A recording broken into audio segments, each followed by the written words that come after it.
హాజరైనటువంటి all India backward class national president justice Eshwaraiah garu మరియు BC intellectual forum రాష్ట్ర అధ్యక్షులు మాజీ ఐఏఎస్ అధికారి చిరంజీవులు గారు, ఇంకా వేదిక మీద ఉన్నటువంటి నాయకులందరికీ, హాజరైన ఎలక్ట్రానిక్ అండ్ ప్రింట్ జర్నలిస్టు సోదరులందరికీ నమస్తే. ఈరోజు తెలంగాణలో గతంలో ఏనాడు చూడని ఒక సామాజిక విప్లవం జరిగింది. అది ఏ రూపాల్లో జరిగిందన్నదే ఇక్కడ ప్రధానమైన విషయం. ఒక తమిళనాడు తరహాలో, ఒక బీహార్, ఉత్తరప్రదేశ్ తరహాలో, అంత కాకపోయినా సామాజిక విప్లవానికి పునాది రాయి పడింది మొన్న స్థానిక సంస్థల ఎన్నికలతో. దానికి ఏమి కారణమై ఉంటుంది? ఏమిటి అసలు పరిణామం? ఏం జరిగింది? అది సంపూర్ణ బీసీ వాదమా, అసంపూర్ణమా అనేది కాస్త అట్లు ఉంచితే, ఒక సామాజిక విప్లవము, ఒక సామాజిక చలనము, ఒక సామాజిక పరిణామం జరిగింది. 50% పైన బీసీలు స్థానిక సంస్థల సర్పంచులలో పోటీ చేసి 50% బీసీలు పోటీ చేసి గెలవడం జరిగింది. ఎస్సీ ఎస్టీలు కూడా ఎన్నో చోట్ల జనరల్ స్థానాలలో పోటీ చేసి గెలవడం జరిగింది. అంటే ఇది ఒక 50% పైన, అదొక 20% రిజర్వేషన్, ఎస్సీ ఎస్టీ రిజర్వేషన్ 20%, బీసీలు గెలిచింది 50%, 70%, ఒక 5% జనరల్ స్థానాల్లో ఎస్సీ ఎస్టీలు పోటీ చేయడం జరిగింది. అంటే 75% పైన బీసీ ఎస్సీ ఎస్టీలు పోటీ చేసి గెలవడం జరిగింది తెలంగాణ గడ్డ మీద.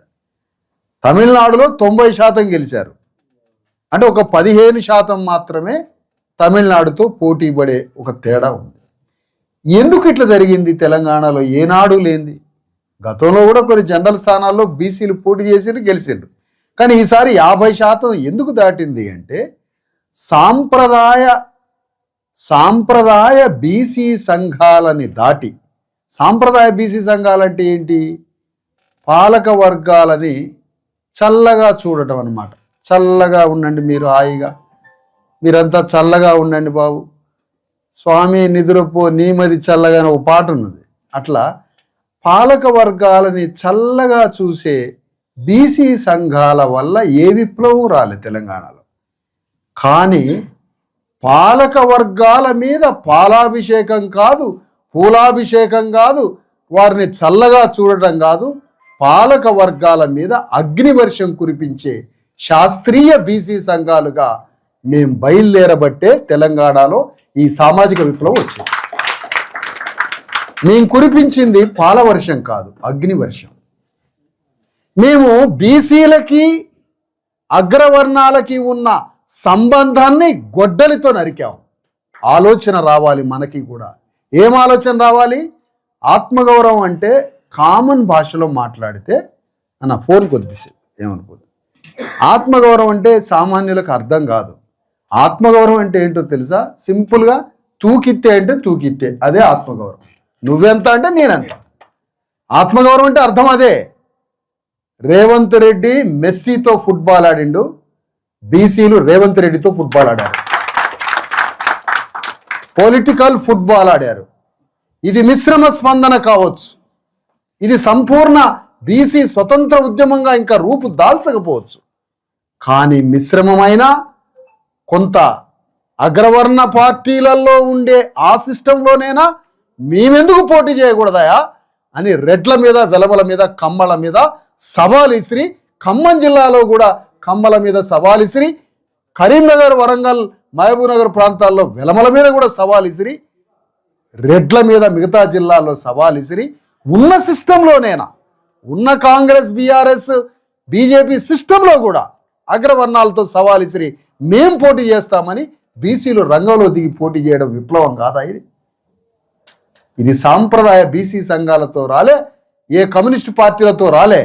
స్వతంత్ర బీసీ ఉద్యమం అగ్రవర్ణాలతో డిస్కనెక్ట్ అయి మేమే స్వతంత్ర భావజాలంతో సొంత కాళ్ల మీద సొంత ధర్మంతో సొంత ఆలోచనతో ఈరోజు బీసీలు అగ్రవర్ణాలతో విడిపోయి ఈ విప్లవ భావజాలాన్ని తేవడం వల్ల మాత్రమే ఈరోజు బీసీలు సర్పంచులై గ్రామానికి మొదటి పౌరుడైండు బీసీ. మామూలు విషయమా? చాతుర్వర్ణ వ్యవస్థలో శూద్రుని చివరన పెడితే రాజ్యాంగం ఈరోజు మా బీసీ ఎస్సీ ఎస్టీలని మొదటి పౌరుడుగా చేసింది గ్రామానికి. ఎక్కడి సనాతన ధర్మం, ఎక్కడి రాజ్యాంగం? ఎంత పెద్ద విప్లవం ఇది!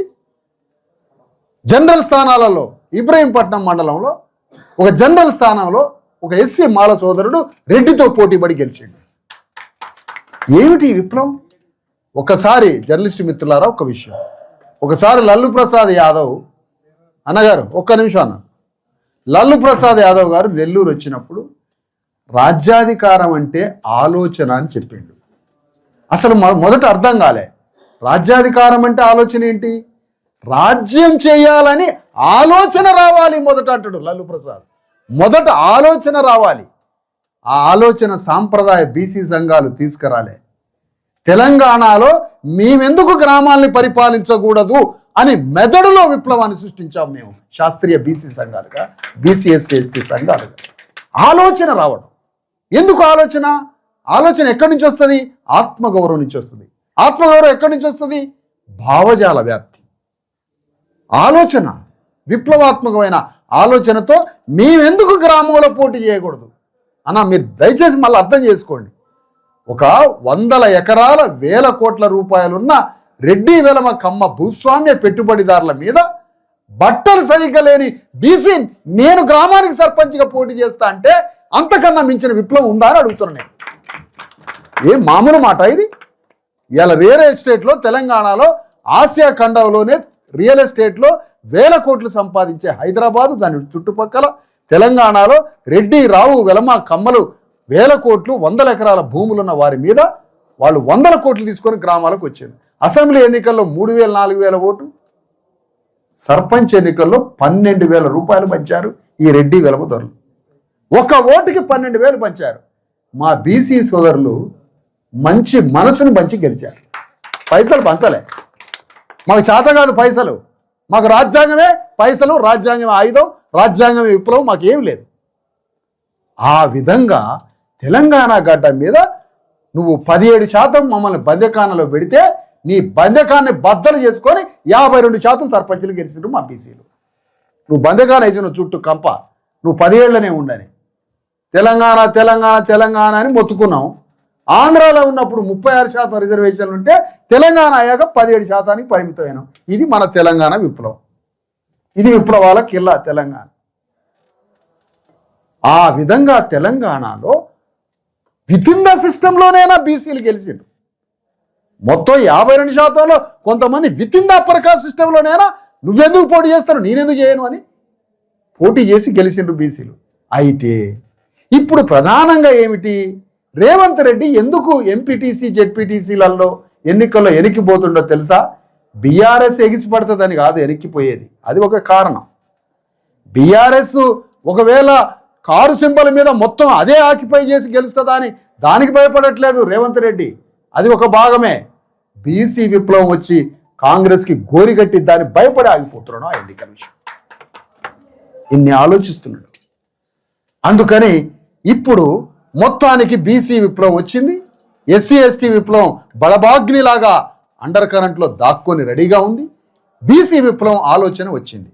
మళ్ళీ చెప్తున్నాయా, ఇది నీమది చల్లగా లాగా రేవంత్ రెడ్డి చల్లగా ఉండాలి, పాలతో పాలు పోస్తూ ఉంటే ఆయన చల్లగా ఉండాలి అని పాలాభిషేకం చేసిన ద్వారా జరగలే ఈ విప్లవం. అగ్ని కురిపించిన దానితోటే ఈ విప్లవం వచ్చింది. మేము డిస్కనెక్ట్ అయినాం పాలక వర్గాలతో. ఎన్ని 100 మీటింగుల్లో పాల్గొని ఎన్ని 100 విషయాలు, 1000 మీటింగులు, లక్షల మందికి భావజాలం కురిపిస్తే ఇది ఆయన స్క్రీన్ పెట్టుకొని నిలబడ్డ ఉద్యమం అనుకుంటారా? స్క్రీన్ హీరోలం అనుకుంటారా? పబ్లిక్ హీరోలాగా ప్రజల్లోకి పోయి 75 ఏళ్ల పెద్ద మనిషి, రిటైర్డ్ అయిన ఐఏఎస్ అధికారి, మేము కలిసి అర్ధరాత్రి లేదు అపరాత్రి లేదు తెలంగాణ మొత్తం తిరిగి భావజాలం విసిరి పాలక వర్గాలతో యుద్ధం చేయబట్టి ఇవాళ 52% బీసీలు బయటికి వెళ్ళారు. ఏం చిన్న విషయం అనుకుంటారా? ఇది చిన్న విషయం కాదు. ఎవరితో మేము పోటీ పడింది? ఎవరితో యుద్ధం చేసింది? వేల కోట్ల రూపాయలు ఉన్న రెడ్డి వెలమ కమ్మదొరల మీద, 100 ఎకరాలున్న భూస్వాముల మీద, గ్రామాల మీద శతాబ్దాల తరబడి వాళ్ళ గ్రామాల నియంత్రణలో ఉన్న గ్రామాల బద్దలను కొట్టి చిట్ట చివరిగా ఉన్న శూద్రుడిని తీసుకొచ్చి మొదటి పౌరుడిగా మార్చిన ఉద్యమం. ఇది చిన్న విషయం కాదు నాన్న, చాలా పెద్ద విషయం. అయితే ఇప్పుడు మా మీద చాలా పెద్ద బాధ్యత ఉంది. ఈ రగిలించిన ఆలోచన, ఈ బీసీలలో, ఎస్సీలలో, ఎస్టీలలో ఈ రగిలించిన ఆలోచనకి ఒక సంపూర్ణ రూపం రావాలి. ఆ సంపూర్ణ రూపానికి మాకు చక్కగా 3 ఏళ్ల సమయం ఉంది. పాలు పోసి చల్లగా ఉండే పని పాపం వాళ్ళని చేయనియండి. వారు రాహుల్ గాంధీ మీదికి రారు, కొట్లాటకి వారు ఎవరి మీదికి రారు. కానీ మాకు 3 సంవత్సరాల టైం ఉంది. ఈ 3 ఏళ్లలో తెలంగాణ గడ్డ మీద 3 కోట్ల మంది బీసీ ఎస్సీ ఎస్టీలలో భావ విప్లవాన్ని తీసుకొచ్చి అది తెలంగాణ గడ్డ మీద రాజ్యాధికారాన్ని సంపాదించడానికి 3 ఏళ్ళు మేము కష్టపడి పనిచేస్తాం. బీసీ ఎస్సీ ఎస్టీలు అందరం ఒక్కటై పనిచేస్తాం. దానికి చిరంజీవులు గారి organization BC intellectual forum, IAS అధికారి జస్టిస్ ఈశ్వరయ్య గారిది ఆల్ ఇండియా బ్యాక్వర్డ్ క్లాస్ విశారదనగా మాకున్న organization BC SC ST JAC. ఎవరి పరిధిలో వాళ్ళం 42% కోసం పోరాడుతూనే ఉంటాం. కానీ ముగ్గురం కలిసి ఉమ్మడిగా కూడా 42 సాధన అంతకన్నా మించిన అనేక బీసీ విషయాల్లో కూడా ఉమ్మడిగా బీసీ ఒక ఫోరాన్ని పెట్టాం. ముగ్గురం కలిసి దాంట్లో పార్టిసిపేట్ చేస్తూ ఎవరి బ్యానర్లో వాళ్ళు కూడా అనేక పరిధులు ఉంటాయి ఒక్కొక్క ఉద్యమానికి. ఎవరి పరిధిలో వాళ్ళం పోరాడుతూ అంతిమంగా తెలంగాణలో ఈ 3 ఏళ్లలో తెలంగాణలో రాజ్యాన్ని స్థాపించడానికి కావలసిన ఆత్మవిశ్వాసం వచ్చింది మాకు. ఈరోజు నమ్మకం చిక్కింది. అమ్మా ఇది మామూలుగా లేదయా. ఒక యువకుడు తెగబడి గ్రామంలో నేను పోటీ చేస్తా సార్, ఎన్నికల్లో నేను పోటీ చేయడానికి వస్తున్నా అని బయలుదేరింది. ఈ విశ్వాసం మాకు కలిగింది, ఈ ఆత్మవిశ్వాసం మాకు వచ్చింది. ఈ నమ్మకంతో, ఈ ఆత్మవిశ్వాసంతో మా పోరాటాన్ని సంపూర్ణం చేసి రాజ్యాధికారం సాధించడానికి తొలిమెట్టుగా ఈరోజు వచ్చింది. ఒక చివరిగా మా బీసీ ఎస్సీ ఎస్టీ జేఏసీ బలపరిచినటువంటి, మేము స్వతంత్రంగా కూడా కొన్ని చోట్ల ధర్మ Samaj party, BC SC ST JAC అంతా కలిసి కూడా కొంత అనేక చోట్ల ఎన్నికల్లో పోటీ చేశాం. చివరిగా 1500 వార్డులో పోటీ చేస్తే మాకు వచ్చింది 57 వార్డులు వచ్చినాయి. 100 చోట్ల సర్పంచులలో పోటీ చేస్తే 150 చోట్ల పోటీ చేస్తే 37 స్థానాలలో ఉప సర్పంచులు వచ్చినాయి తప్ప మాకు సర్పంచులలో 3 సర్పంచులు మాత్రమే వచ్చాయి. కానీ ఇంత టైట్లో కూడా 21,000 ఓట్లు మాత్రం సంపాదించామని ఈ సందర్భంగా మీకు తెలియజేస్తా ఉన్నాం. ఇక రాబోయే ఎన్నికల్లో 3 ఏళ్లలో జరగబోయే రాబోయే ఎన్నికల్లో, అసెంబ్లీ ఎన్నికల్లో వీళ్ళ అంతు చూస్తాం. ఈ ఆత్మవిశ్వాసంతో 3 కోట్లలో బీసీ ఎస్సీ ఎస్టీ 3 కోట్ల మందిలో బీసీ భావజాలాన్ని, ఎస్సీ ఎస్టీ భావజాలాన్ని, అగ్రకులాల్లో ఉన్న పేద వర్గాల్ని అందరినీ కలుపుకుపోయి ఒక చక్కటి భారత రాజ్యాంగం ఆలోచన ప్రకారం రాజ్యాన్ని తీసుకొస్తామని తెలియజేస్తూ, జస్టిస్ ఈశ్వరయ్య గారు నేషనల్ బీసీ కమిషన్ చైర్మన్, మాజీ జస్టిస్ గారు, నేషనల్ బీసీ ఎస్సీ ఎస్టీ బీసీకి సంబంధించినటువంటి నేషనల్ ఫోరంకు సంబంధించిన నాయకులు, all India backward class justice Eshwaraiah గారు మాట్లాడతారు.